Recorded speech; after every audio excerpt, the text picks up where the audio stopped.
এই দেখো বন্ধুরা, মাছের আঁশ ছাড়িয়ে নিয়েছি, বটিও নিয়েছি। এবার মাছটাকে কি করে কাটবো বলো তো? আমি কোনোদিনও কাটিনি এই মাছ, এই প্রথম কাটতে দিয়েছে আমাকে মাছ। এবার কিরম করে কাটবো বলো? জানো তো এখানে না, সে আগের দিনে এই মাছ কাটতাম কি করে বলো তো? সে আগের মা ঠাকুমারা গুলে রান্না করতো না, ছাই দিয়ে ঘুটে দিয়ে, সেইগুলো নিয়ে মাছের মধ্যে মাখিয়ে নিয়ে তারপরে মাছ কাটতাম, তাহলে মাছটা পিছলে যেত না। আর এই মাছটা কাটতে গিয়ে দেখো মনে হচ্ছে যে হাতটা কি বলে যেন, পিছলে পড়ে যাবে, পিছলে পড়ে যাবে। চলো আগে মাথা পিস করি। কতগুলো পিস হবে বলো তো বন্ধুরা মাছটা? দেখো। আর কি মাছ বলো এটা?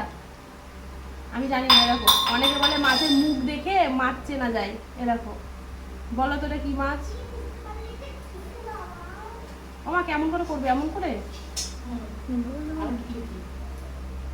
এরকম?